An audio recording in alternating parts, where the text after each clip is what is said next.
এই মটকা মটকা মটকা, আমার কাছে তো টাকা নাই, আব্বুর এই জুতাটা নিয়ে মটকা খেয়ে আসি। এই মটকা মটকা, এই মটকালা দাঁড়ান, এই জুতা জোড়া নিয়ে আমাকে একটু মটকা দিবেন? আচ্ছা ঠিক আছে, দাঁড়াও আমি দিতেছি।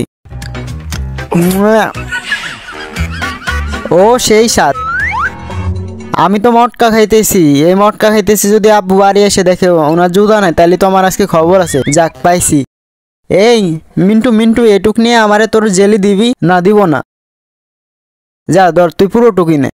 আচ্ছা ঠিক আছে, তুই এটা নে। জুতা বানানোর আগে তোমাদের কাছে আমার একটা অনুরোধ, তোমরা যদি এই ছবিটিকে ভালোবেসে থাকো অবশ্যই ভিডিওতে একটা লাইক ও চ্যানেলটা সাবস্ক্রাইব করে দিবে প্লিজ। আমার যে এভাবে ওকে জেলি দিয়ে আব্বুর মতো হুবহু জুতা তৈরি করতে হবে, না হলে কিন্তু আজকে আমার খবর আছে। কিরে পাপড়ালার কাছে আমার জুতা? ওটা তো আমার জুতার মতোই মনে হইতেছে, আমার তাড়াতাড়ি বাড়ি যাইতে হবে। আমি অনেক কষ্টের পর আব্বুর মতো জুতা বানাইছি, এখনই বাড়ি যায় আলমারিতে জুতা রাখতে হবে। আব্বু মনে হয় বাড়ি চলে আইছে, আমি গেছি রে। কিরে পিন্টু, তুই এরকম ভিজে কি হয়েছে তোর? আব্বু পেট ব্যথা করতেছে আমার। ও ঠিকই আছে, আমার জুতাই তো। যাক আব্বু বুঝতে পারে নাই, বেঁচে গেলাম।